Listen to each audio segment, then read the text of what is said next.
Price the Lord. Hallelujah. ദൈവത്തിൻ്റെ പരിശുദ്ധാത്മാവാണ് നമ്മളെ കൊണ്ടുവന്നത്. യേശു ഇങ്ങനെ പറഞ്ഞു, യോഹന്നാൻ്റെ സുവിശേഷം 6-ാം അധ്യായം 44-ാമത്തെ വാക്യത്തിൽ, എന്നെ അയച്ച എൻ്റെ പിതാവിനാൽ ആകർഷിക്കപ്പെടാതെ ആരും എൻ്റെ അടുക്കൽ വരുന്നില്ല. Price the Lord. അപ്പം പിതാവായ ദൈവം വിളിച്ചു കൊണ്ടുവന്നവരാണ് നമ്മൾ. നിസ്സാര ആളുകളൊന്നുമല്ല നമ്മൾ ഓരോരുത്തരും. ആണോ? മന്ത്രി ക്ഷണിച്ചു വന്നു കഴിഞ്ഞാൽ മന്ത്രിയുടെ ഗസ്റ്റ് എന്നൊക്കെ പറയുമ്പോൾ എന്നാ ഈ ലോകത്തിൻ്റെ ഗതി വെച്ച് നോക്കിയാൽ അതൊരു ഭയങ്കര സംഭവമാണ് അല്ലേ? അല്ലേ? മെത്രാനച്ഛൻ അരമനയിലേക്ക് ഒരാളെ ക്ഷണിച്ചു എന്ന് വിചാരിക്കും, നിങ്ങളുടെ ഇടവകയെന്ന്. അല്ലേ? നമ്മളെ തന്നെ 4 പേരോട് പറയല്ലേ നമ്മൾ, മെത്രാനച്ഛൻ എന്നെ ഇന്ന ദിവസം വിളിച്ചിട്ടുണ്ട് അരമനയിലേക്ക്. എന്തിനാണെന്നറിയത്തില്ല, വലിയ സന്തോഷമായിട്ടാണ് വിളിച്ചിരിക്കുന്നത്. നമ്മളെല്ലാവരോടും പറയും. അതനുസരിച്ചാണ് നമ്മൾ പോകുമ്പോൾ. സാധാരണ ടൗണിൽ പോകുന്ന വസ്ത്രമൊക്കെ ഇട്ടുകൊണ്ടായിരിക്കും നമ്മൾ പോവുക. മെത്രാനച്ഛൻ വിളിച്ചിട്ട് പോകുമ്പോൾ അതിനനുസരിച്ചുള്ള ഡ്രസ്സിങ്. ഇനിയിപ്പോൾ സ്വർണ്ണമൊന്നുമില്ല, ആരെയും കടം മേടിച്ചെങ്കിലും ഇട്ട്, അല്ലെ റോൾഡ് ഗോൾഡെങ്കിലും ഇട്ട് ചേട്ടത്തിമാർ അടിപൊളിയായിട്ടായിരിക്കും പോവുക അല്ലേ? അതുകൊണ്ട് നമ്മളെ ഇങ്ങോട്ട് വിളിച്ചത് ദൈവമാണ്, നിസ്സാര ആളല്ല. അപ്പം അതുകൊണ്ട് നമ്മളെ വിളിച്ച ദൈവത്തിന് നമ്മളെക്കുറിച്ചൊരു പദ്ധതിയുണ്ട്. ആ വാക്യത്തിൻ്റെ അവസാനം ഇങ്ങനെയാണ്, അന്ത്യ ദിവസം ഞാൻ അവരെ ഉയർപ്പിക്കും. Praise the Lord. ഹല്ലേലൂയ. അന്ത്യ ദിവസം ഉയർപ്പിക്കാൻ വേണ്ടിയിട്ടാണ് ദൈവം നമ്മളെ വിളിച്ചിരിക്കുന്നത്. അതിൻ്റെ അർത്ഥം എന്താണ്? നമ്മളെ വിശുദ്ധരാക്കാൻ വേണ്ടിയിട്ടാണ് ദൈവം വിളിച്ചിരിക്കുന്നത് എന്നാണ്. Price the Lord. Hallelujah. Hallelujah. അപ്പം അതുകൊണ്ട് പ്രിയപ്പെട്ടവരെ, ദൈവം നമ്മളെ വിളിച്ച് വിശുദ്ധരാക്കാൻ ആഗ്രഹിക്കുന്നുണ്ടെങ്കിൽ നമ്മൾ സത്യത്തിൻ്റെ പൂർണ്ണതയിലൂടെ നയിക്കപ്പെടണം. ബൈബിളിൽ നമ്മളിങ്ങനെ വായിക്കും, യോഹന്നാൻ്റെ സുവിശേഷം 16-ാം അധ്യായം 13-ാം തിരുവചനം. നമുക്കറിയാവുന്ന ഒരു വചനമാണ്. യോഹന്നാൻ്റെ സുവിശേഷം 16-ാം അധ്യായം 13-ാം വാക്യം. എന്താണ് അവിടെ? സത്യാത്മാവ് വരുമ്പോൾ നിങ്ങളെ സത്യത്തിൻ്റെ പൂർണ്ണതയിലേക്ക് നയിക്കും. Price the Lord.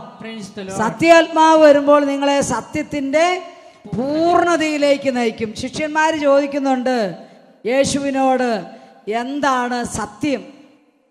അപ്പോൾ യേശു യോഹന്നാൻ്റെ സുവിശേഷം 17:17 ഇങ്ങനെ മറുപടി പറഞ്ഞു, വചനമാണ് സത്യം. Price the Lord. അപ്പോൾ സത്യത്തിൻ്റെ പൂർണ്ണത എന്ന് പറയുമ്പോൾ വചനത്തെക്കുറിച്ചുള്ള പൂർണ്ണതയാണ്.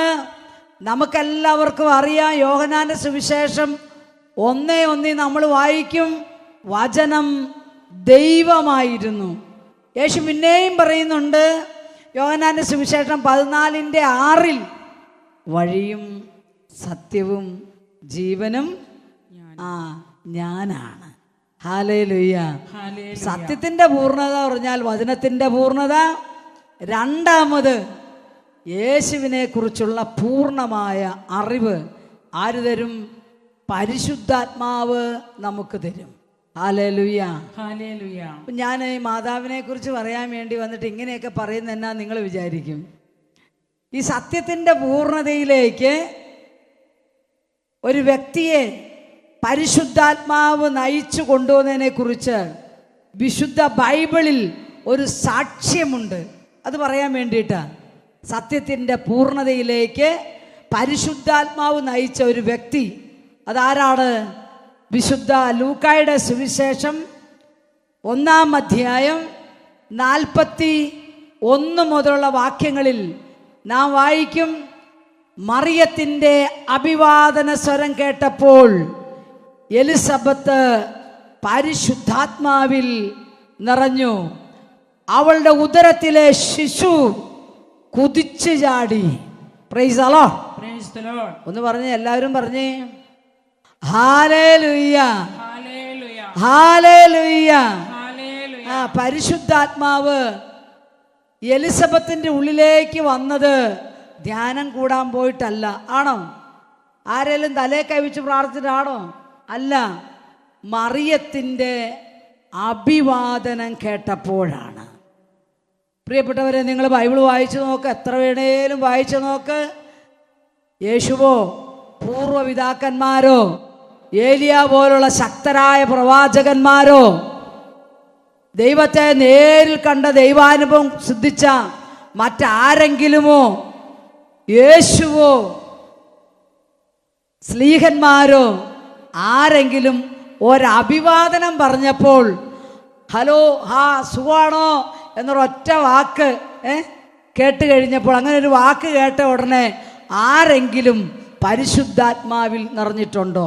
ഉണ്ടോ? നിങ്ങൾ വായിച്ചിട്ടുണ്ടോ? ഞാൻ ബൈബിൾ പല പ്രാവശ്യം വായിച്ചു നോക്കിയിട്ടുണ്ട്, ഞാൻ കണ്ടിട്ടില്ല. നിങ്ങൾ കാണുവാണെങ്കിൽ എന്നോടൊന്ന് പറഞ്ഞേക്കണം. ഞാൻ ഡിവൈനിലാണ് കൂടുതൽ സമയം ശുശ്രൂഷ ചെയ്യുക, പോട്ടയിലും ഡിവൈനിലും. ഹല്ലേലൂയ. ഞാനത് പറയുക, മറിയത്തിൻ്റെ അഭിവാദനത്തിന് അത്രമാത്രം ഒരാളെ ആത്മാവിൽ നിറയ്ക്കാൻ കഴിയുമെങ്കിൽ മറിയത്തിൻ്റെ സാന്നിധ്യത്തിന് നമ്മളെ എത്രമാത്രം പരിശുദ്ധാത്മാവിൽ പൂരിതരാക്കാനായിട്ട് കഴിയും. അതാണ് ദൈവവചനത്തിൻ്റെ സത്യം, സത്യത്തിൻ്റെ പൂർണ്ണത. ഇനി എലിസബത്ത് പരിശുദ്ധാത്മാവിൽ നിറഞ്ഞു എന്നതിൻ്റെ തെളിവെന്താണ്? ഉള്ളിലേക്ക് വന്ന് നിറയുന്നതിനാ പറയുക. ഇപ്പം ഈ ഗ്ലാസിൻ്റെ അകത്ത് വെള്ളം വെച്ചിട്ടുണ്ട്, നിങ്ങൾക്ക് കാണാൻ പറ്റും ഗ്ലാസ്. ഈ ഗ്ലാസിൻ്റെ ഉള്ളിലാണ് വെള്ളം നിറഞ്ഞിരിക്കുന്നത്. എലിസബത്തിൻ്റെ ഉള്ളിൽ പരിശുദ്ധാത്മാവ് നിറഞ്ഞതിൻ്റെ അടയാളമാണ് വയറ്റിൽ കിടന്ന കൊച്ച് ആത്മാവിൽ നിറഞ്ഞ് സന്തോഷത്താൽ തുള്ളിച്ചാടിയത്. Praise the Lord. ഹല്ലേലൂയ. പരിശുദ്ധാത്മാവിൽ നിറഞ്ഞു കഴിഞ്ഞപ്പോൾ എലിസബത്തിനൊരു കാര്യം മനസ്സിലായി. ബൈബിൾ നമ്മൾ ഇങ്ങനെ വായിക്കും, യോഹന്നാന്റെ സുവിശേഷം 6-ാം അധ്യായം 45-ാം വാക്യം. വിശുദ്ധ യോഹന്നാന്റെ സുവിശേഷം 6:45 അവരെല്ലാവരും ദൈവത്താൽ പഠിപ്പിക്കപ്പെട്ടവരാകും. ആരും ഇനി ആരെയും ദൈവത്തെ അറിയുക എന്ന് പറഞ്ഞ് പഠിപ്പിക്കേണ്ട കാര്യമില്ല. കാരണം അവരെല്ലാവരും ദൈവത്താൽ പഠിപ്പിക്കപ്പെട്ടവരായി മാറും. പ്രിയപ്പെട്ടവരെ, എലിസബത്ത് ഒരു യഹൂദ സ്ത്രീയാണ്. ആണോ? ഒരു യഹൂദൻ്റെ ഭാര്യയാണ്. നിസ്സാര യഹൂദനല്ല. ജെറുസലേം ദേവാലയത്തിൽ പുരോഹിത ശുശ്രൂഷ ചെയ്യുന്ന ഒരു പുരോഹിതൻ്റെ ഭാര്യയാണ് എലിസബത്ത്. വയസ്സായവളാണ്, ചെറുപ്പക്കാരിയൊന്നുമല്ല. യഹൂദരെ സംബന്ധിച്ചിടത്തോളം അവരുടെ ദൈവം ആരാണ്? യഹോവയാണ്, അല്ലാതെ ഈശോയല്ല.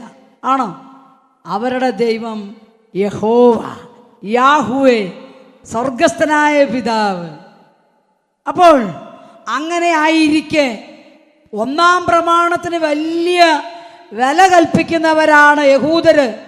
പുറപ്പാടിൻ്റെ പുസ്തകം 20:1 ഇങ്ങനെ എഴുതപ്പെട്ട വചനമാണ്: ഇസ്രായേലേ കേൾക്കുക, ഞാനാണ് നിങ്ങളുടെ ദൈവമായ കർത്താവ്, ഞാനല്ലാതെ മറ്റൊരു ദൈവം നിങ്ങൾക്ക് ഉണ്ടായിരിക്കരുത്. അങ്ങനെയല്ലേ?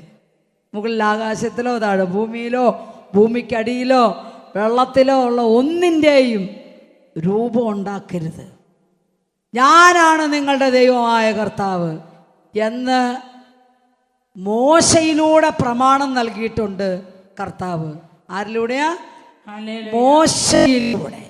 മോശയിലൂടെ നൽകപ്പെട്ട ഈ പ്രമാണം ജീവന്റെ പ്രമാണമായി അനുസരിക്കുന്ന അംഗീകരിക്കുന്നവരാണ് യഹൂദര്.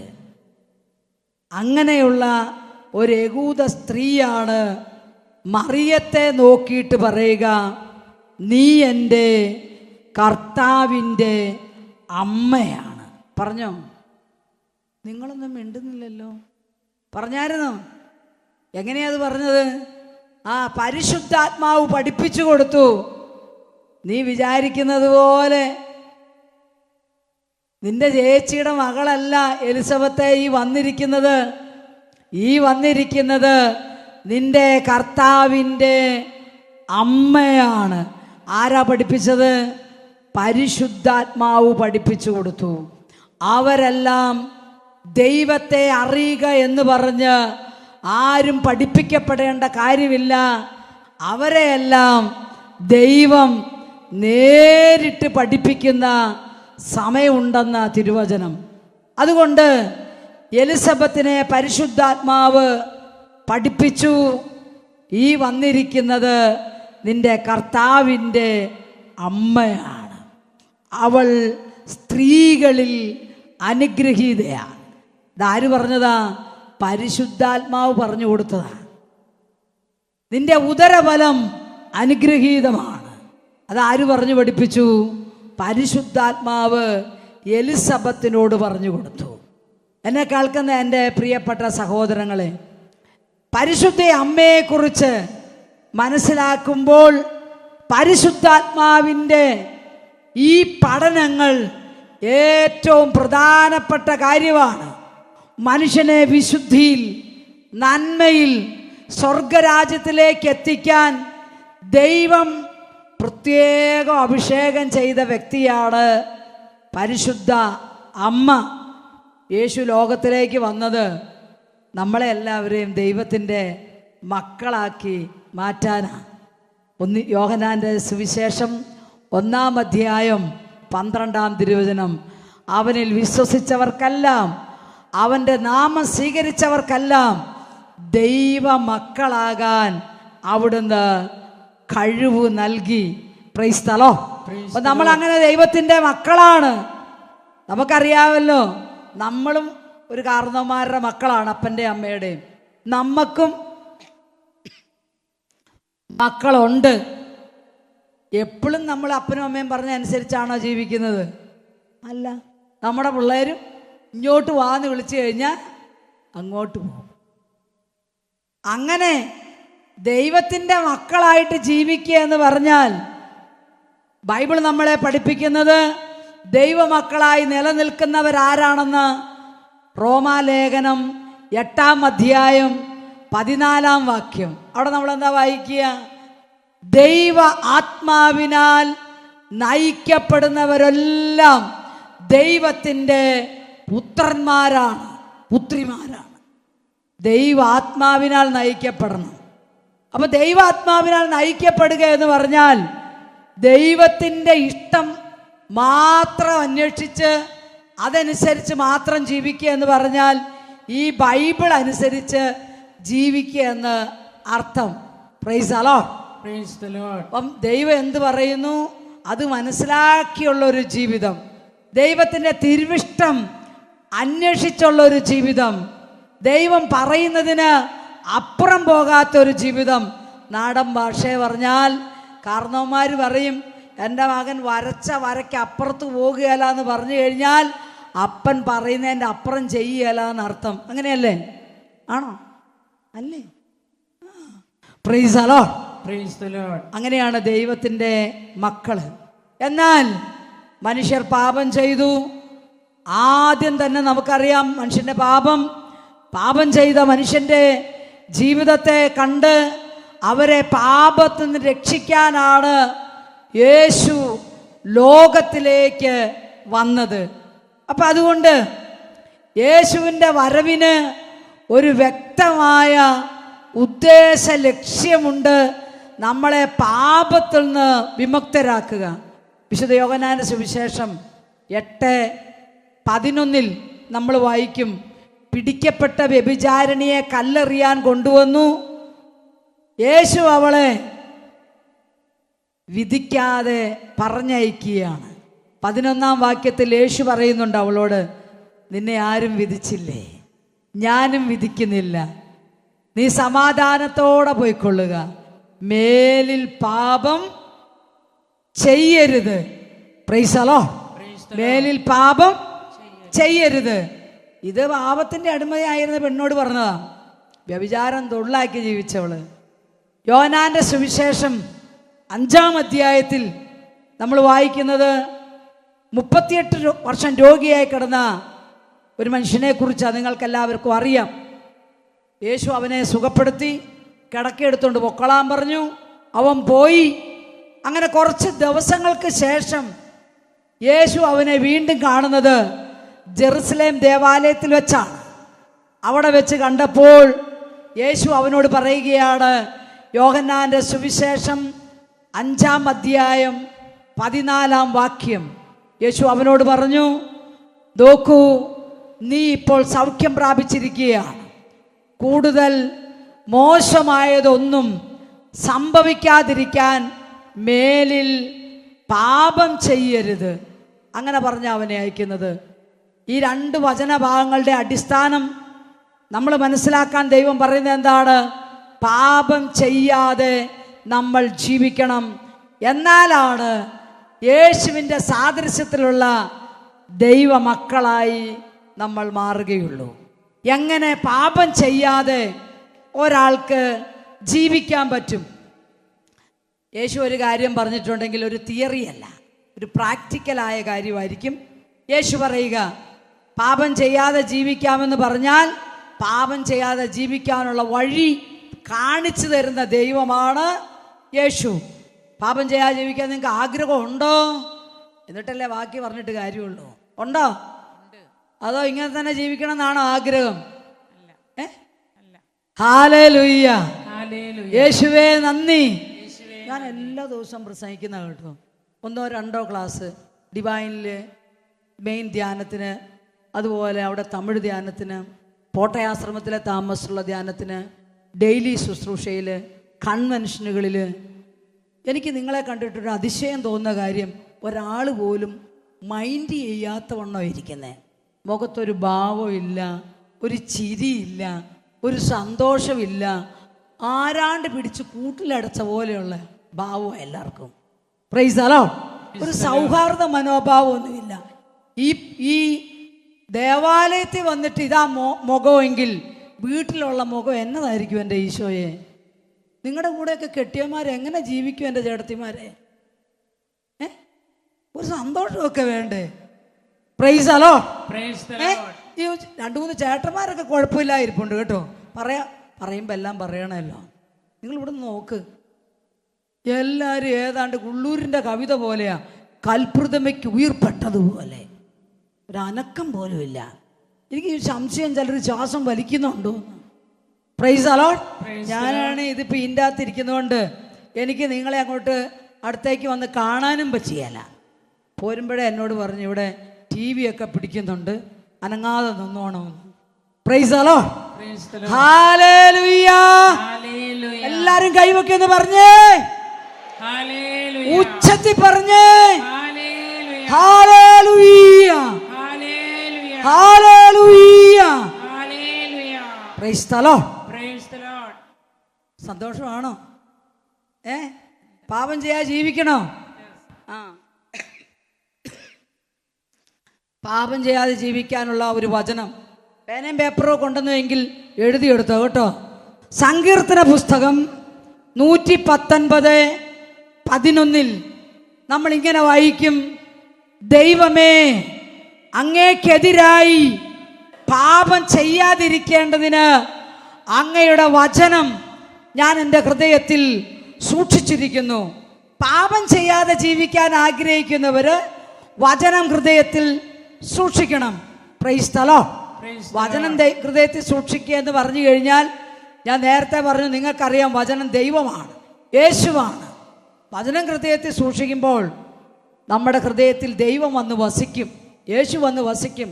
ആരാ നമ്മളെ കൊണ്ട് പാപം ചെയ്യിക്കുന്നത്? ആരാ?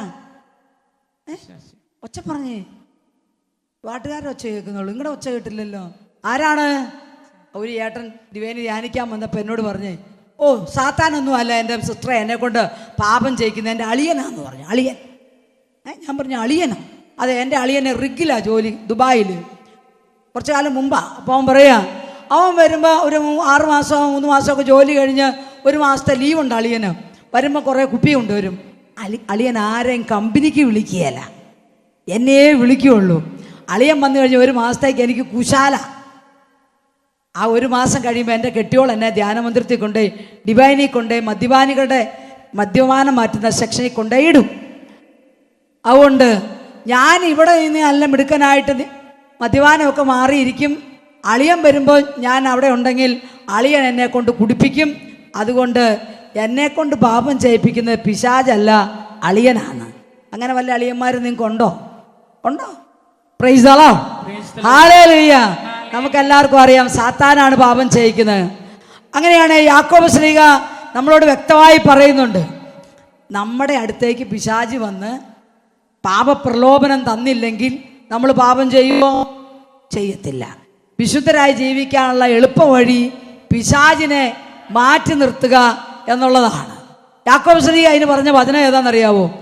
യാക്കോബ് 4:7-8 വാക്യങ്ങൾ. അവിടെ നമ്മൾ വായിക്കും, നിങ്ങൾ ദൈവത്തിന് വിധേയരായിരിക്കുവിൻ, നിങ്ങൾ ദൈവത്തിന് വിധേയരായിരിക്കുവിൻ, ദൈവത്തോട് ചേർന്നിരിക്കുവിൻ, അപ്പോൾ പിശാച് നിങ്ങളെ വിട്ട് ഓടിപ്പോകും. Praise the Lord, hallelujah. പിശാചിനെ ഓടിപ്പിക്കാനുള്ള പ്രധാന വഴിയാണ് ദൈവത്തോട് ചേർന്നിരിക്കുക. യാക്കോബിന്റെ ലേഖനം 4:7-8 വാക്യങ്ങൾ. ദൈവത്തിന് വിധേയരാകുക എന്ന് പറഞ്ഞാൽ നേരത്തെ ഞാൻ പറഞ്ഞതുപോലെ ദൈവത്തിൻ്റെ വചനമനുസരിച്ച് ജീവിക്കുമ്പോൾ സാത്താന് നമ്മുടെ അടുത്ത് വരാൻ പറ്റിയല്ല. ഇത് ഉള്ള അന്നാമ്പള്ളം ഒക്കെ തലയിൽ ഒഴിക്കും, എല്ലായിടത്തും പോയി ബന്ധന പ്രാർത്ഥനയിലും പങ്കെടുക്കും. ബന്ധനം അഴിക്കുന്ന അച്ഛനോ ബ്രദർമാരുണ്ട്, അവിടെ പോയി കുടുംബം അടക്കം കമന്ന് കിടക്കും. വേണേ അന്നാമ്പള്ളം കൊണ്ട് കഞ്ഞിയും വെച്ച് കുടിക്കും. വായെടുത്താൽ നുണയേ പറയുള്ളൂ. തോന്നിയ പോലെയാണ് ജീവിതം. ഇപ്പം കാപ്പി കുടിക്കണം തോന്നിയാൽ കാപ്പി കുടിക്കണം, കാപ്പി തന്നില്ലേ പിന്നെ അതിൻ്റെ ഒരു വഴക്കായി. ഇന്നൊരു സാരി മേടിക്കണം തോന്നിയാൽ മേടിക്കണം, മേടിച്ചില്ലേ കുടുംബകലഹമായി. ഇന്ന് അവിടെ പോകണം തോന്നിയാൽ പോകണം, പോയില്ലെങ്കിൽ പ്രശ്നമായി. ഇങ്ങനെ തോന്നിയ പോലെ ജീവിക്കുന്ന ആളുകളുണ്ട്. നമ്മുടെ നാടൻ ഭാഷയിൽ അവരെ എന്താ പറയുക? തോന്നിയ പോലെ ജീവിക്കുന്നവരാരാ? തോന്നിവാസികൾ. അങ്ങനെയുള്ളവരുടെ കൂടെ ആരുണ്ടാകും? സാത്താനുണ്ടാവും. കാരണം എന്നതാ? അവരെ ദൈവാത്മാവല്ല നയിക്കുന്നത്, അവർ ദൈവത്തിന് വിധേയരല്ല. Price the Lord. അപ്പൊ ദൈവാത്മാവിനെ നയിക്കപ്പെടാനുള്ള ചില വഴികളുണ്ട്, ദൈവം കൂടെ നിൽക്കാനുള്ള വഴികളുമുണ്ട്. അതിനെക്കുറിച്ചാണ് ഞാൻ പറയുക. അപ്പോൾ ദൈവത്തോട് കൂടെയായിരുന്നാൽ, ദൈവം കൂടെയായിരുന്നാൽ, വചനം ഹൃദയത്തിലുണ്ടെങ്കിൽ പിശാച് അടുത്ത് വരികയില്ല. Price the Lord. അതിനൊരു തെളിവാണ് കേട്ടോ ലൂക്കാ സുവിശേഷം. വിശുദ്ധ ലൂക്കാ എഴുതിയ സുവിശേഷം 1:28 മുതൽ 38 വരെയുള്ള വാക്യങ്ങൾ.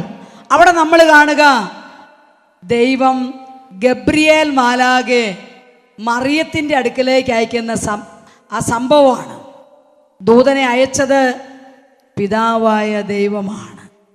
ദൂതൻ വസിക്കുന്നത് ദൈവത്തോട് കൂടെയാണ്. ദൂതൻ അയക്കപ്പെട്ടത് പരിശുദ്ധാത്മാവ് മറിയത്തിൽ വരുമെന്നും അവൾ ഗർഭം ധരിച്ച് ദൈവപുത്രനെ പ്രസവിക്കുമെന്നും അവൻ തൻ്റെ ജനത്തെ പാപത്തു നിന്നും രക്ഷിക്കുമെന്നും എന്നുള്ള ദൂത് അറിയിക്കാൻ വേണ്ടിയാണ്. ദൂതൻ നല്ല മര്യാദക്കാരനായ ദൂതനാണ്. ദൂതൻ വന്നു, മറിയത്തിൻ്റെ അടുത്ത് വന്നു. മറിയത്തെ കണ്ടപാടെ കാര്യം പറഞ്ഞു വെച്ച് പോയോ? ഇല്ല.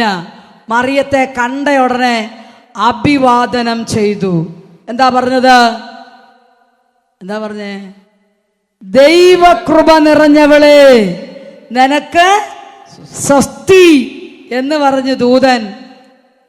ബാക്കി കാര്യം പറയാൻ ദൂതൻ നോക്കിയപ്പോൾ തന്നെ ആരാണോ മറിയത്തിൻ്റെ അടുക്കലേക്ക് അയച്ചത് ആ പിതാവായ ദൈവം മറിയത്തിൻ്റെ അടുത്ത് നിൽക്കുക. ആണോ? ദൂതൻ നുണ പറയോ? ദൂതൻ സത്യമേ പറയുള്ളൂ. ദൂതൻ നോക്കിയോ പിതാവായ ദൈവം. അതുകൊണ്ട് നന്മ നിറഞ്ഞ മറിയമേ, അല്ലെങ്കിൽ കൃപ നിറഞ്ഞ മറിയമേ നിനക്ക് സ്വസ്തി എന്ന് പറഞ്ഞിട്ട് അടുത്ത വാക്യം ദൂതൻ പറഞ്ഞു, കർത്താവ് നിന്റെ കൂടെയാണ്. Price the Lord. മറിയത്തിന്റെ കൂടെ ആരുണ്ട്? പിതാവായ ദൈവമുണ്ട്. യേശുവും പരിശുദ്ധാത്മാവും ഒന്നുമല്ല, പിതാവായ ദൈവം. യേശു അപ്പം മറിയത്തിൽ വന്നിട്ടേയില്ല, പരിശുദ്ധാത്മാവ് മറിയത്തിൽ എത്തിയിട്ടില്ല. ഈ യേശു ജനിക്കുന്നതിന് മുമ്പേ മറിയം മറിയത്തിൻ്റെ കൂടെ കർത്താവ് ഉണ്ടായിരുന്നു. കർത്താവ് മറിയത്തിൻ്റെ കൂടെ ഉണ്ടെങ്കിൽ യേശു ജനിക്കുന്നതിന് മുമ്പേ മറിയം പാപം ചെയ്തിട്ടില്ല. കാരണം എന്താ? കർത്താവ് കൂടെ നിൽക്കുന്ന കണ്ട പിശാച് അടുത്ത് വരുമോ? ഇല്ല. നിങ്ങൾക്ക് അതിന് ഞാനൊരു തെളിവ് പറഞ്ഞു തരാം. പുറപ്പാടിൻ്റെ പുസ്തകത്തിൻ്റെ 3-ാം അധ്യായം. നമ്മുടെ മോശയില്ലേ, അമ്മായിയപ്പൻ ജത്രോയുടെ ആടും മേച്ചുകൊണ്ട് നടക്കുമായിരുന്നു ഹാറോബിലെ മലയിലൂടെ. അങ്ങനെ നടക്കുമ്പോൾ പെട്ടെന്നൊരു തീ കണ്ടു, ഒരു തീപിടുത്തം. എന്താണെന്നറിയാൻ മോശ ഇങ്ങനെ എത്തി നോക്കി അന്വേഷിച്ച് ചെന്നപ്പം മുൾപ്പടർപ്പ് കത്തുന്നില്ല, അവിടെ തീ ഉണ്ട് താനും. മോശ എന്നാ സൂത്രമെന്നറിയാൻ അടുത്തേക്ക് ചെന്നപ്പോൾ പുറപ്പാട് 3:5 അഗ്നിയിൽ നിന്ന് ദൈവം സംസാരിച്ചു, നീ അടുത്തു വരരുത്, നീ നിൽക്കുന്നിടം പരിശുദ്ധമാണ്. പറഞ്ഞോ പറഞ്ഞോ, നിന്റെ കാലിലെ ചെരുപ്പ് അഴിച്ചു മാറ്റുക, കാരണം നീ നിൽക്കുന്നിടം പരിശുദ്ധമാണ്. എന്നെ കേൾക്കുന്ന എൻ്റെ പ്രിയപ്പെട്ടവരെ, മോശ അഗ്നി കയറിയിട്ടൊന്നുമില്ല, അഗ്നിയിലാണ് ദൈവം. എന്നിട്ടും അതിൻ്റെ പരിസരത്തേക്ക് ചെന്നപ്പോൾ ദൈവം പറഞ്ഞു, നീ നിൽക്കുന്നിടം പരിശുദ്ധമാണ്, നിന്റെ കാലിലെ ചെരുപ്പ് അഴിച്ചു മാറ്റണം. പറഞ്ഞില്ലയോ? അങ്ങനെയാണെങ്കിൽ മറിയത്തിൻ്റെ കൂടെ ആ ദൈവം ഉണ്ടായിരുന്നു. അപ്പോൾ മറിയം എത്രമാത്രം പരിശുദ്ധമായിരിക്കും? ചിന്തിച്ചിട്ടുണ്ടോ? Praise the Lord, hallelujah. മറിയം നിസ്സാരക്കാരിയല്ല. ദൈവം കൂടെയുള്ളവളായതുകൊണ്ട് സാത്താന് മറിയത്തിൻ്റെ മേൽ ഒരധികാരവും യേശു ജനിക്കുന്നതിന് മുമ്പേ ഉണ്ടായിരുന്നില്ല. Price the Lord. ഇനി രണ്ടാമത്തെ കാര്യം, ദൂതൻ പറഞ്ഞത് തന്നെ. ദൂതൻ പറഞ്ഞു, നീ കൃപ നിറഞ്ഞവളാണ്. എങ്ങനെയാണ് ഒരു വ്യക്തിക്ക് കൃപ കിട്ടുക എന്ന് ബൈബിൾ നമ്മളെ പഠിപ്പിക്കുന്നുണ്ട്. യോഹന്നാന്റെ സുവിശേഷം 1-ാം അധ്യായം 16-17 വാക്യങ്ങൾ. വിശുദ്ധ യോഹന്നാന്റെ സുവിശേഷം 1:16-17 വാക്യങ്ങളിൽ, അവന്റെ പൂർണ്ണതയിൽ നിന്ന് നാം എല്ലാവരും കൃപയ്ക്കുമേൽ കൃപ സ്വീകരിച്ചിരിക്കുന്നു. 17-ാം വാക്യം, നിയമം മോശ വഴി നൽകപ്പെട്ടു, കൃപയും സത്യവുമാകട്ടെ യേശു ക്രിസ്തു വഴിയുണ്ടായി. Price the Lord. നിയമം മോശ വഴിയാണ് വന്നത്, കൃപയും സത്യവും യേശു ക്രിസ്തു വഴിയാണ് വന്നത്. യേശു ക്രിസ്തുവിൽ നിന്നാണ് മനുഷ്യരായ നമ്മളൊക്കെ കൃപയ്ക്കുമേൽ കൃപ സ്വീകരിക്കുക. അങ്ങനെയാണെങ്കിൽ ഈശോ ജനിക്കുന്നതിന് മുമ്പ് തന്നെ ദൂതൻ പറഞ്ഞു മറിയം കൃപ നിറഞ്ഞവളാണെന്ന്. പറഞ്ഞോ? അപ്പം ഈ മറിയത്തിന് എങ്ങനെ കിട്ടി കൃപ? യേശുവിലൂടെ അല്ല മറിയം കൃപയാൽ നിറയപ്പെട്ടത്. പിന്നെ എങ്ങനെ മാതാവ് കൃപയാൽ നിറയപ്പെട്ടു? എഫോസസ് ലേഖനം 2-ാം അധ്യായം 8-ാം തിരുവചനം. എഫോസസ് 2:8 നമ്മൾ വായിക്കും, വിശ്വാസം വഴി കൃപയാലാണ് നിങ്ങൾ രക്ഷിക്കപ്പെട്ടത്, അത് നിങ്ങൾ നേടിയെടുത്തതല്ല, ദൈവത്തിൻ്റെ ദാനമാണ്. യേശു ജനിക്കുന്നതിന് മുമ്പേ ദൈവം മറിയത്തെ തെരഞ്ഞെടുത്തതുകൊണ്ട് ദൈവം തൻ്റെ കൃപയാൽ മറിയത്തെ നിറച്ചു. Price the Lord, hallelujah. ഈ കൃപ നിറഞ്ഞാലുള്ള പ്രത്യേകത എന്താ? റോമാലേഖനം 6-ാം അധ്യായം 14 വായിക്കണം. നിങ്ങൾ പേനയും പേപ്പറൊന്നും എടുത്തിട്ടില്ലല്ലോ അല്ലേ? കൊണ്ടുവന്നേക്കരുത്, എങ്ങാനും കഴിച്ചിലായല്ലോ. Praise the Lord. റോമ 6:14 ഒരു ക്രൈസ്തവൻ, ഒരു വിശ്വാസി, ഒരു മനുഷ്യൻ വിശുദ്ധനാകാനുള്ള പ്രധാനപ്പെട്ട വചനമാണ്.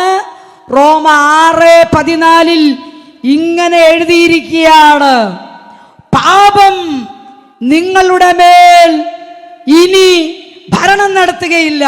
എന്താ പറഞ്ഞത്? പാപം നിങ്ങളുടെ മേൽ ഇനി ഭരണം നടത്തുകയില്ല. പാപം ചെയ്യിപ്പിക്കുന്നത് പിശാചാണ് എങ്കിൽ ആ വചനത്തെ നമുക്ക് വേണമെങ്കിൽ ഇങ്ങനെ വായിക്കാം: പിശാച് നിങ്ങളുടെ മേൽ ഇനി ഭരണം നടത്തുകയില്ല. കാരണം എന്താന്ന് അങ്ങനെ തന്നെ പറയുക. കാരണം നിങ്ങൾ നിയമത്തിൻ്റെ കീഴിലല്ല, കൃപയുടെ കീഴിലാണ്. എവിടെയാണ്? കൃപയുടെ കീഴിൽ.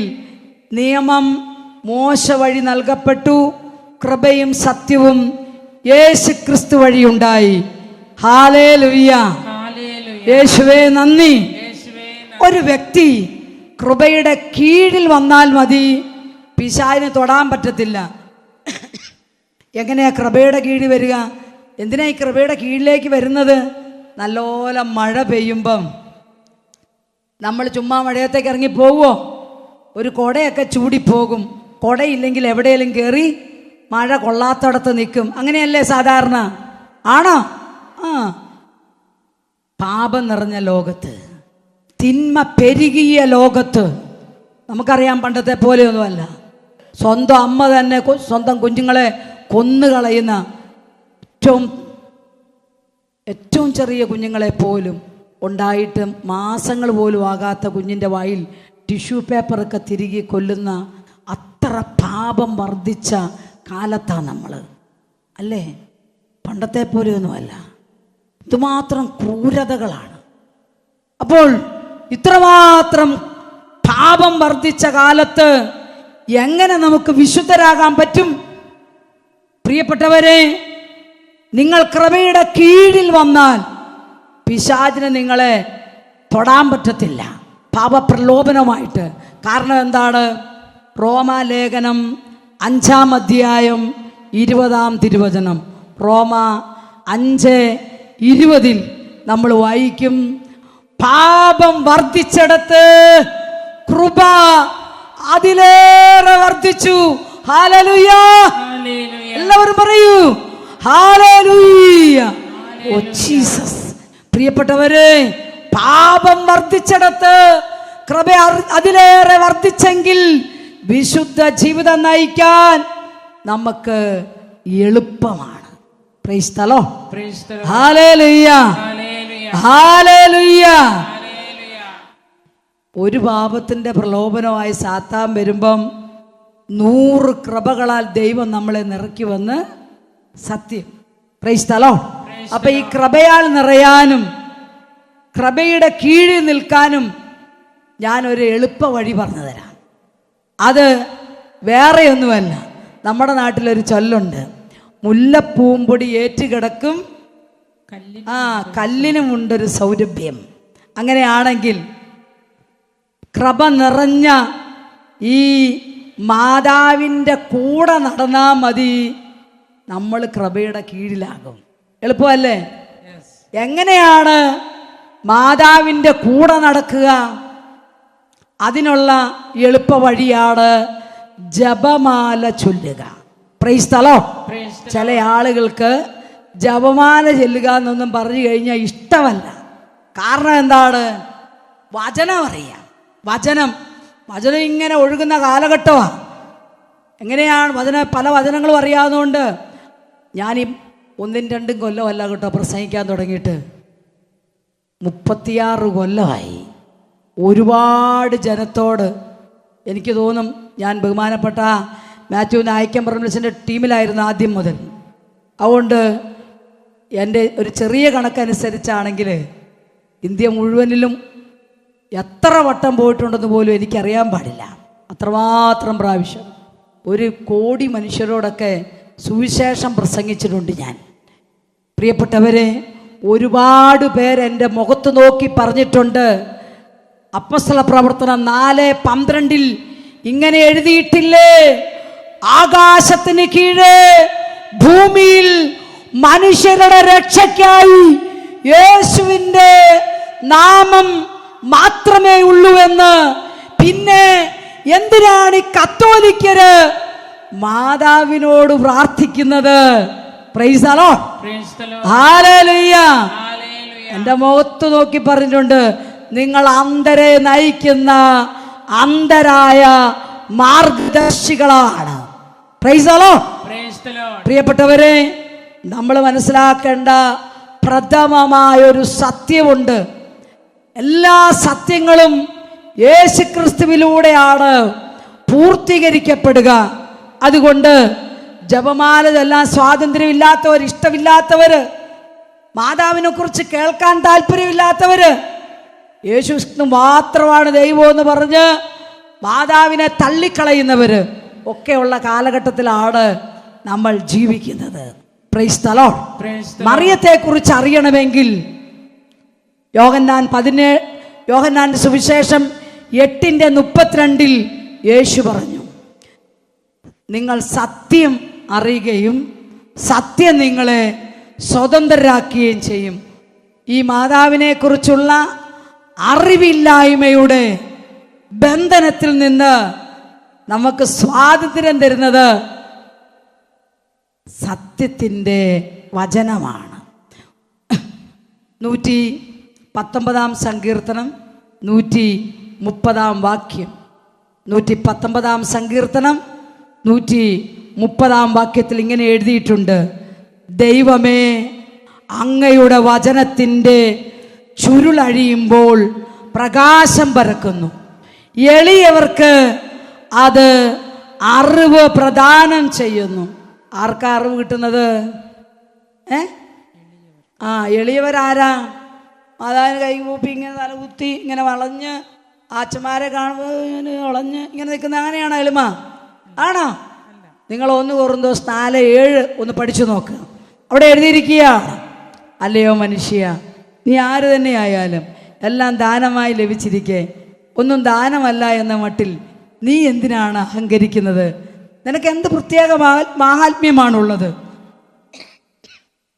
എന്ന് ചോദിക്കുന്നുണ്ട്.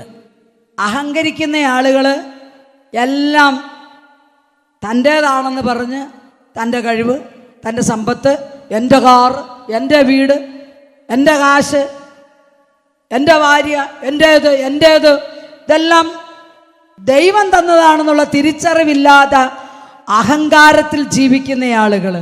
എന്നാൽ എളിമയുള്ളവരോ, എല്ലാം എൻ്റെ ദൈവത്തിൻ്റെ ദാനമാണ്.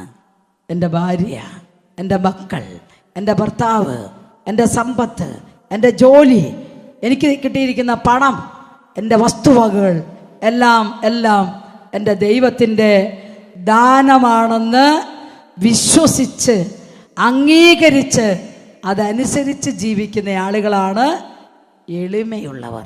Price the Lord. അല്ലാതെ സാരിയൊക്കെ ഇങ്ങനെ പോച്ചെന്നോർത്തോണ്ടോ തലയിൽ കൂടെ വട്ടം ഇട്ടെന്നോർത്തോണ്ടോ ആളെങ്കിലും കാണുമ്പോൾ ഉടുത്ത മുണ്ടിൻ്റെ മടിക്കുത്തഴിച്ച് വിട്ടുന്നതുകൊണ്ടൊന്നും മാത്രമൊന്നും എളിമ കാണിക്കണമെന്നില്ല. ദൈവമാണ് എനിക്കെല്ലാം തന്നതെന്നുള്ള തിരിച്ചറിവുണ്ടാവുമ്പോൾ ആരുടെ മുമ്പിലും നമ്മുടെ ഹൃദയം എളിമ കൊണ്ട് നിറയും. Price the Lord. ഹല്ലേലൂയ. ഇല്ലെങ്കിൽ കാശില്ലാത്തവനെ കാണുമ്പം കാശുള്ളവൻ്റെ നെഞ്ചക്കൊന്ന് വിരിയും. അവനെ പോലെയാണോ ഞാൻ? നീ എൻ്റെ അടുത്ത് ഇവിടെ താഴെ ഇരുന്നാൽ മതി, ഞാനായി കസേരയിൽ ഇരിക്കേണ്ടത്, അല്ലേ? അങ്ങനെ ഒരു മനോഭാവം വരും. അങ്ങനെയുള്ളവർക്കൊന്നും വചനത്തിൻ്റെ ചുരുളഴിഞ്ഞ് പ്രകാശം കിട്ടുകയില്ല. പ്രകാശം എന്നതാ? പ്രകാശം ദൈവമാണ്. Price the Lord. ഹല്ലേലൂയ. നമുക്ക് ഉള്ള സമയം കൊണ്ട് പരിശുദ്ധ മാതാവിനെ കുറിച്ചുള്ള വചനത്തിൻ്റെ എല്ലാം ഒന്നുമല്ല, ചില വചനത്തിൻ്റെ ചുരുളഴിക്കാം. എല്ലാ വചനത്തിൻ്റെയും ചുരുളഴിച്ചാൽ വീട്ടിൽ പോക്ക് നടക്കുകയല്ല. Price the Lord. ചില വചനത്തിൻ്റെ ചുരുളാണ് നമ്മൾ അഴിക്കുന്നത്. അതിലെ പ്രധാനപ്പെട്ട ചില ഭാഗം ഞാൻ പറഞ്ഞു. ലൂക്കാസ് സുവിശേഷം 1:28 മുതൽ 38 വരെയുള്ള വാക്യങ്ങളിൽ, പ്രിയപ്പെട്ടവരെ, മറിയം ദൈവത്തിൻ്റെ അമ്മയായി മാറിയിരിക്കുകയാണ്. മറിയത്തെക്കുറിച്ച് പറയുന്ന, അല്ലെങ്കിൽ യേശുക്രിസ്തുവിനെയും മറിയത്തെയും കുറിച്ച് പറയുന്ന വചനഭാഗങ്ങൾ ഒരുപാടുണ്ട് ബൈബിളിൽ. മറിയം ബെത്ലഹേമിലേക്ക് ഗർഭിണിയായിരിക്കുമ്പം പോയി. അവിടെ ചെന്നപ്പോൾ നിങ്ങൾക്കെല്ലാം അറിയാവും, സത്രത്തിൽ അവർക്ക് എന്ത് കിട്ടിയില്ല? ഇടം കിട്ടിയില്ല. അങ്ങനെ സത്രത്തിൽ അവർ പ്രസവിക്കാൻ പറ്റാതെ കാലിത്തൊഴുത്തിൽ പോയി പ്രസവിച്ചു. ലൂക്കാ സുവിശേഷം 2-ാം അധ്യായം 10-11 വാക്യങ്ങളൊന്ന് വായിച്ചാൽ അറിയാവുന്ന എന്താണ്? ഈ യേശു ജനിക്കുന്നതിനോടനുബന്ധിച്ച് ഒരു വലിയ കലാപരിപാടി ഉണ്ടായിരുന്നു ബെത്ലഹേമിൽ. നിങ്ങൾ കേട്ടിട്ടുണ്ടോ? ആകാശത്തുനിന്ന് കൊമ്പും കുഴലും തപ്പുമൊക്കെ ആയി മാലാഖമാരുടെ ഒരു വ്യൂഹം എവിടെ വന്നു? ബെത്ലഹേമിലെത്തി. അത്യുന്നതങ്ങളിൽ ദൈവത്തിന് മഹത്വം, ഭൂമിയിൽ ദൈവകൃപ ലഭിച്ചവർക്ക് സമാധാനം. ഇതാ ദാവീദിന്റെ പട്ടണത്തിൽ സകല മനുഷ്യർക്കും വേണ്ടി ഒരു രക്ഷകൻ ജനിച്ചിരിക്കുന്നു. Price the Lord. ഈ പാട്ട് പാടിയത് ആരാ? സുനിൽ ബ്രദറും സംഘമൊന്നുമല്ല. പിന്നെയോ സ്വർഗത്തിലെ മാലാഖമാരാണ് ഈശോ ജനിക്കുമ്പോഴുള്ള ഇനാഗ്രേഷൻ ഫംഗ്ഷൻ ഓപ്പൺ ചെയ്തത്. ഹല്ലേലൂയ. നിസാരമാണോ? അങ്ങനെ ഒരു ചരിത്രമില്ല. ഇനി എന്തുകൊണ്ടാണ് അവർക്ക് സത്രത്തിൽ ഇടം കിട്ടാതിരുന്നത്? അതൊക്കെ ദൈവത്തിൻ്റെ മഹനീയമായ പദ്ധതിയുടെ ഭാഗമാണ്. നോക്കണം, ഉണ്ണീശോയായിട്ട് മാതാവ് 8-ാം ദിവസം പരിച്ഛേദനത്തിന് പോയി. അവിടെ ചെന്നപ്പോൾ എന്നാ ഉണ്ടായത്? അവിടെ ചെന്നപ്പോഴത്തേനും ഈശോയെ കയ്യിലെടുത്ത് ശിമയോൻ ശക്തമായി പ്രവചിക്കുകയാണ്.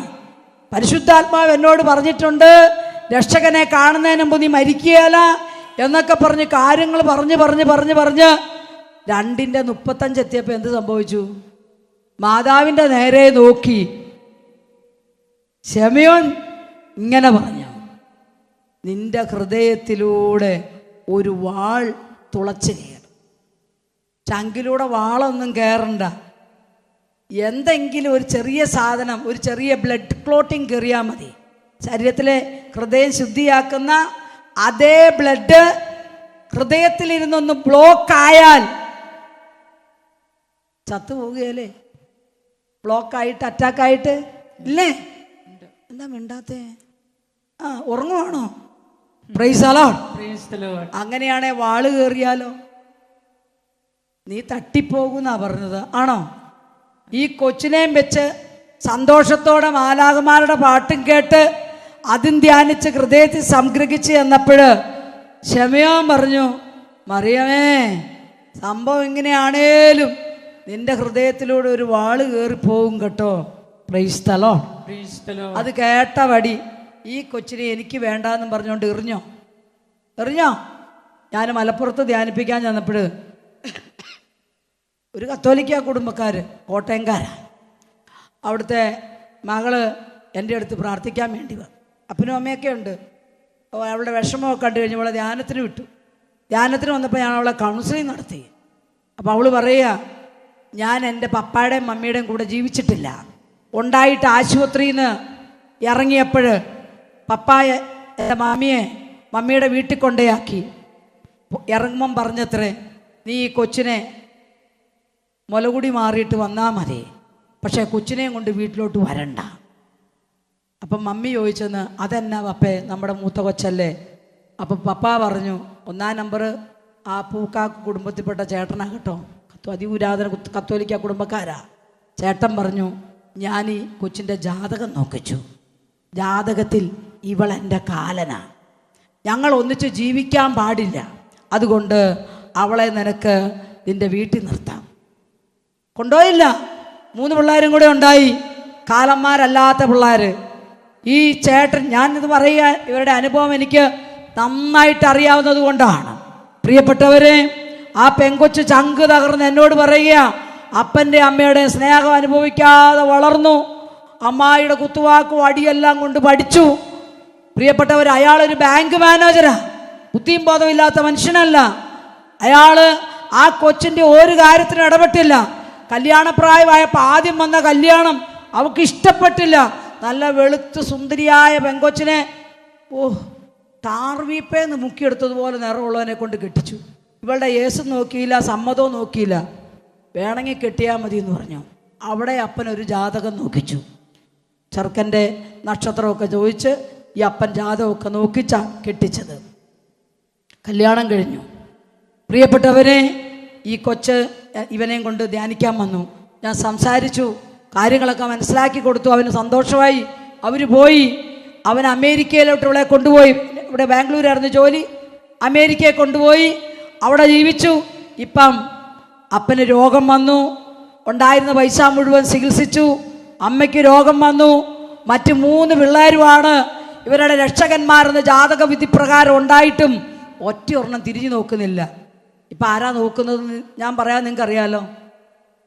ഈ കാലനാന്ന് പറഞ്ഞ കൊച്ചാണ് റേഡിയേഷന് കൊണ്ടുപോകുന്നതും വീട്ടിലെ കാര്യം നോക്കുന്നതും എല്ലാം. കാര്യമൊക്കെ പെൻഷനൊക്കെ ഉണ്ട്.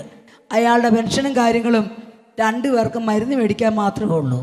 Price the Lord. ഹല്ലേലൂയ. അങ്ങനെയാണേ നമ്മുടെ മാതാവിൻ്റെ മുഖത്ത് നോക്കി അല്ലേ പറഞ്ഞ വാള് കീറുമെന്ന്? ഈശോയെ എറിഞ്ഞു കളഞ്ഞോ? ഇല്ല, ചങ്കോട് ചേർത്തു, എല്ലാം ഹൃദയത്തിൽ സംഗ്രഹിച്ചു. Praise the Lord. ഹല്ലേലൂയ. അതായത് ഒരു പ്രശ്നം ഉണ്ടാകുമ്പോൾ, ഒരു പ്രതിസന്ധി ഉണ്ടാകുമ്പോൾ, ഒരു തകർച്ച വരുമെന്ന് മുൻകൂട്ടി അറിയുമ്പോൾ തകർന്നു വീഴുന്നവളായിരുന്നില്ല മറിയം, പിടിച്ചു നിൽക്കുന്നവളായിരുന്നു മറിയം. Praise the Lord. തന്നെ തകർക്കാൻ നിൽക്കുന്നവരുണ്ടെന്ന് അറിയുമ്പോൾ അവരെ ചങ്കോട് ചേർത്തവളാണ് മറിയം. മറിയം നിസ്സാരക്കാരിയല്ല. Praise the Lord. ഹല്ലേലൂയ. പിന്നെ നമ്മൾ കാണുക, കുറേ ഭാഗങ്ങളുണ്ടെങ്കിലും ഞാൻ എല്ലാം പറയുന്നില്ല കേട്ടോ.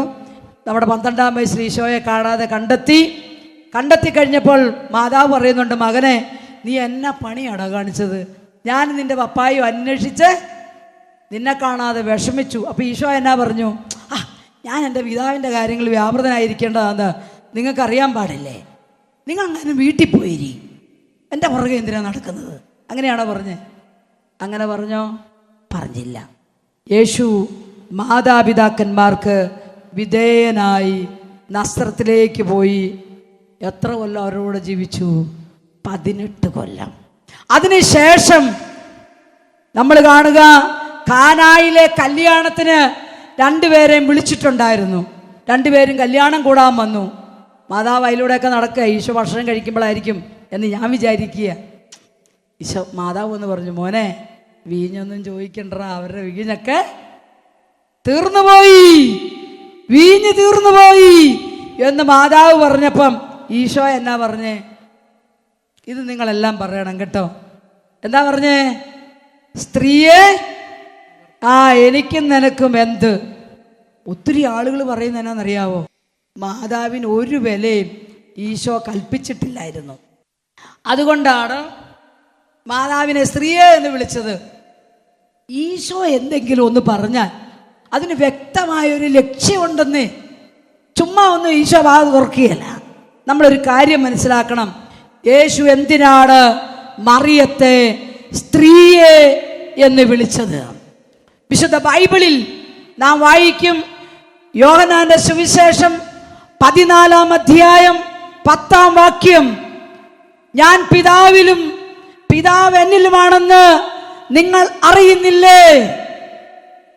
ഞാൻ സ്വമേധയാ ഒന്നും പറയുന്നില്ല, മറിച്ച് എന്നിൽ വസിക്കുന്ന പിതാവ് അവിടുത്തെ പ്രവർത്തികൾ ചെയ്യുകയാണ്. Price the Lord. എന്താ പറഞ്ഞത്? ഞാൻ പിതാവിലും പിതാവ് എന്നിലുമാണ്.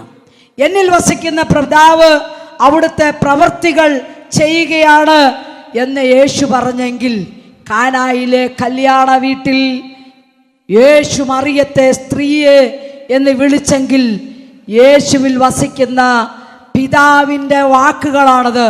ഞാൻ സ്വമേധയാ ഒന്നും പറയുന്നില്ല എന്നാ യേശു പറഞ്ഞത്. അങ്ങനെയാണെങ്കിൽ പിതാവായ ദൈവം ഒരു സ്ത്രീയെക്കുറിച്ച് പറഞ്ഞു വച്ചിട്ടുണ്ട്. ഈശോ തൻ്റെ പരസ്യ ജീവിതത്തിൽ ഇങ്ങനെ പറഞ്ഞു. മത്തായിയുടെ സുവിശേഷം 5-ാം അധ്യായത്തിൻ്റെ 17-ാം വാക്യം, നിയമത്തെയോ പ്രവാചകന്മാരെയോ അസാധുവാക്കാനല്ല ഞാൻ വന്നത്, പിന്നെയോ പൂർത്തിയാക്കാൻ. പൂർത്തിയാക്കാൻ വന്നവനാണ് യേശു. പിതാവിന്റെ വാക്കുകള് പൂർത്തിയാക്കാൻ വന്നവൻ യേശു. Price the Lord. പിതാവായ ദൈവം പ്രവാചകന്മാരിലൂടെ പറഞ്ഞത് പൂർത്തിയാക്കാൻ വന്നവൻ യേശു.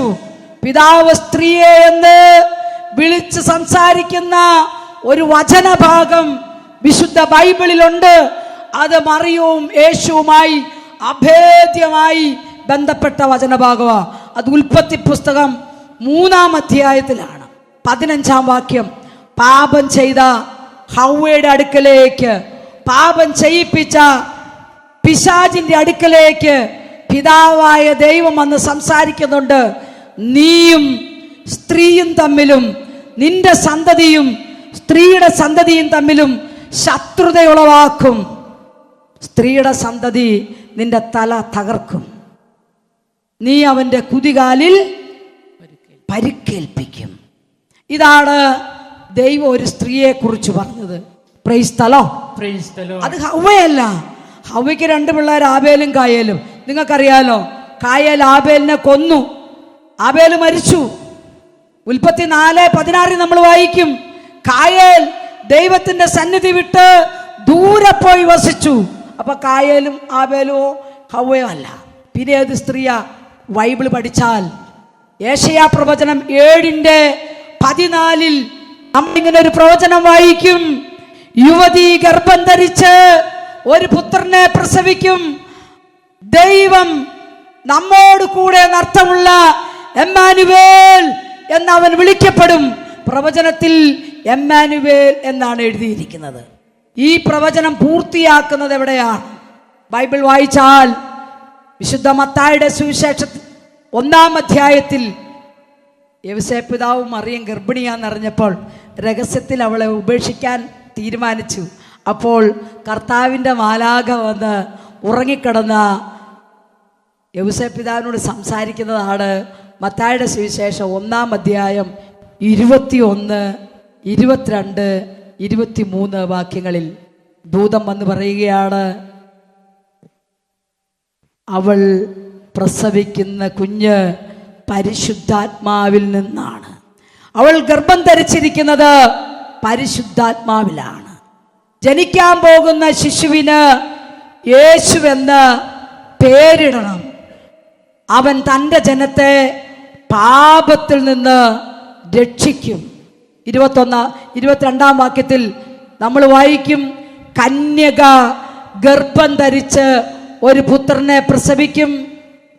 23-ാം വാക്യത്തിൽ നമ്മൾ വായിക്കും, ദൈവം നമ്മോട് കൂടെ എന്നർത്ഥമുള്ള എമ്മാനുവേൽ എന്നവൻ വിളിക്കപ്പെടും.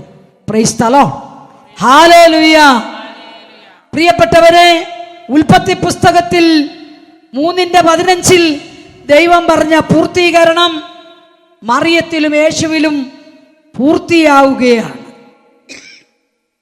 പ്രിയപ്പെട്ടവരെ, യേശു പാപമോചകനാണ് എങ്കിൽ നമ്മൾ വായിക്കും, കാനായിലെ കല്യാണ വീട്ടിൽ യേശു അമ്മയോട് പറയുന്നുണ്ട്, എൻ്റെ സമയം ഇനിയും ആയിട്ടില്ല. എന്നിട്ട് തുടർന്ന് എങ്ങനെയാണ് എഴുതിയിരിക്കുക? യേശു തൻ്റെ മഹത്വം വെളിപ്പെടുത്തുന്നതിന് വേണ്ടി ആദ്യം ചെയ്ത അത്ഭുതമാണ് കാനായിലെ കല്യാണ വീട്ടിൽ. എന്തായിരുന്നു ക്രിസ്തുവിൻ്റെ മഹത്വം? ഫിലിപ്പി 2:6 നമ്മൾ വായിക്കും, അവൻ ദൈവമായിരുന്നു, എന്നിട്ടും ദൈവവുമായുള്ള സമാനത നിലനിർത്തേണ്ട കാര്യമായി പരിഗണിക്കാതെ മനുഷ്യനായതാണ്. അപ്പോൾ യേശുവിൻ്റെ ദൈവത്വം പ്രകടമാക്കിയ ആദ്യത്തെ അത്ഭുതമാണ് കാനായിലെ കല്യാണ വീട്ടിലെങ്കിൽ എന്താണ് അവിടെ സംഭവിച്ചത്? പ്രിയപ്പെട്ടവരെ, യേശു പാപമോചകനാണ്. ആദ്യത്തെ മഹത്വം പ്രകടിപ്പിക്കാനുള്ള ദൈവമാണെന്നുള്ള ആ മഹത്വം പ്രകടിപ്പിക്കുന്ന ആദ്യത്തെ അത്ഭുതത്തിൽ ആദ്യ മനുഷ്യന്റെ പാപവും അതിൻ്റെ മോചനവും ഉണ്ട്. Price the Lord. നിങ്ങൾ വായിച്ചു നോക്കൂ, ഉൽപ്പത്തി 3:17 ദൈവം പറഞ്ഞത് ഇങ്ങനെയാ, പാപത്തിനൊരു ശാപമുണ്ട്. പൂർവികരുടെ ശാപവും പാപവും പറഞ്ഞ് നടക്കുന്ന ആളുകളാണ് നമ്മളൊക്കെ. പാപത്തിന് ഒരു ശാപമുണ്ട്. ഉൽപ്പത്തി 3:17 ദൈവം പറഞ്ഞു, തിന്നരുത് എന്ന് ഞാൻ പറഞ്ഞ പഴം നിങ്ങൾ തിന്നതുകൊണ്ട് നിങ്ങൾ നിമിത്തം നീ നിമിത്തം ഈ മണ്ണ് ശപിക്കപ്പെട്ടതാണ്. പറഞ്ഞോ, ഇനി ഈ മണ്ണ് മുള്ളും മുൾച്ചെടികളുമായിരിക്കും മുളപ്പിക്കുക. നെറ്റിയിലെ വിയർപ്പ് കൊണ്ട് കഠിനാധ്വാനം ചെയ്ത് നീ അപ്പം ഭക്ഷിക്കും. പറഞ്ഞായിരുന്നോ? പറഞ്ഞു. Price the Lord. കാനായിൽ എന്ത് സംഭവിച്ചു? മണ്ണിനുള്ള ശാപം. യേശു പാപമോചകനായതുകൊണ്ട് ആദത്തിൻ്റെയും ഹവ്വയുടെയും പാപം മോചിക്കപ്പെടുമ്പോൾ അവർ വഴിയുണ്ടായ മണ്ണിന്റെ ശാപം മാറണം, മനുഷ്യന്റെ ശാപം മാറണം. മനുഷ്യന്റെ അധ്വാനം എന്ന ശാപം, മണ്ണിന്റെ മുള്ളും മുൾച്ചെടികളും മനുഷ്യനായി മുളപ്പിക്കുന്നുള്ള ശാപം മാറണം. അങ്ങനെ ക്രിസ്തു കാനായിൽ മനുഷ്യന്റെ അധ്വാനത്തിന്റെ ഭാരം മാറ്റി. മനുഷ്യൻ മുന്തിരിച്ചാറിന് വേണ്ടി അധ്വാനിക്കാതെ പച്ചവെള്ളത്തെ വീഞ്ഞാക്കി മാറ്റി. യേശു മണ്ണിന്റെ ശാപം മാറ്റി. മണ്ണിന്റെ സപ്പോർട്ടില്ലാതെ മേൽത്തരം വീഞ്ഞ് ഒരു മുന്തിരിത്തോട്ടമില്ലാതെ അവിടെ ഈസിയായി ഉണ്ടാക്കി. അധ്വാനത്തിന്റെ മേൽ, മണ്ണിന്റെ മേൽ മനുഷ്യന് കൊടുത്ത ശാപം, അവർ ചെയ്ത പാപം എല്ലാം യേശു നീക്കിക്കളഞ്ഞു. Praise the Lord. അതിൻ്റെ തെളിവാണ് മത്തായിയുടെ സുവിശേഷം 11:28. അധ്വാനിക്കുന്നവരും ഭാരം വഹിക്കുന്നവരുമേ, നിങ്ങൾ എൻ്റെ അടുക്കൽ വരുവിൻ, ഞാൻ നിങ്ങളെ ആശ്വസിപ്പിക്കാം. പ്രിയപ്പെട്ടവരെ, മനുഷ്യന്റെ ശാപം യേശു മാറ്റി. മണ്ണിന്റെ ശാപം മാറ്റി. സ്ത്രീയുടെ ഗർഭാരിഷ്ടതകൾ മാറ്റി. ആ ശാപമെല്ലാം അഴിഞ്ഞുപോയി. സത്രത്തിൽ അവർക്ക് ഇടം കിട്ടാതിരുന്നത്. മനുഷ്യർക്കറിയാം ഒരു പേറ്റുനോവിൻ്റെ വേദനകൾ. സത്രത്തിൽ ഇടം കൊടുത്തില്ല. കാരണം മറിയത്തിന് പേറ്റുനോവില്ലായിരുന്നു. മറിയം കാലിത്തൊഴുത്തിലേക്ക് പോയി പ്രസവിച്ചത് മറിയത്തിന് ആരുടെയും സപ്പോർട്ടോ ശുശ്രൂഷയുടെയോ ആവശ്യം ഉണ്ടായിരുന്നില്ല. ഹല്ലേലൂയ. അല്ലാതെ ദൈവപുത്രൻ ജനിക്കാൻ ഒരു സത്രത്തിൽ ഒരു മുറി കൊടുക്കാൻ മേലായിരുന്നോ? ഒരു ശുദ്ധികർമ്മിണിയെ വയ്ക്കാൻ മേലായിരുന്നോ? പെണ്ണിൻ്റെ കിട്ടിയ ശാപമതാ, നിന്റെ ഗർഭാരിഷ്ടതകൾ വർദ്ധിക്കും. പ്രിയപ്പെട്ടവരെ, മറിയത്തിലൂടെ ഇതൊക്കെ പൂർത്തീകരിക്കപ്പെടുകയാണ് ചെയ്തത്. അല്ലാതെ ചേട്ടന്മാർക്കും ചേട്ടത്തിമാർക്കും ഓരോ ഫംഗ്ഷനും കള്ളടിക്കാനുള്ള ലൈസൻസ് അല്ല കാനായിലെ കല്യാണ വീട്ടിൽ വെള്ളം വീഞ്ഞാക്കി തന്നത്. മനുഷ്യൻ്റെ മേലുള്ള ശാപവും പാപവും അഴിച്ച സംഭവമാണ്. Price the Lord. ഹല്ലേലൂയ. നമ്മളിങ്ങനെ നന്മ നിറഞ്ഞ മറിയമേ എന്ന് ചെല്ലുമ്പോൾ, പ്രാർത്ഥിക്കുമ്പോൾ, കൃപ നിറഞ്ഞ മറിയമേ നിനക്ക് സമാധാനമെന്ന് പ്രാർത്ഥിക്കുമ്പോൾ, ജപമാല ചെല്ലുമ്പോൾ ഇത് കേട്ടാ സാത്താന് സന്തോഷമായിരിക്കുമോ? ആണോ? അല്ല.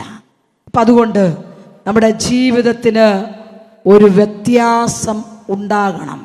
മാതാവിനോട് ചേർന്ന് ജീവിക്കുക, ജപമാല ചൊല്ലി വിശുദ്ധരാകുക. ദൈവം നമ്മോട് കൂടെ ഉണ്ടാകും.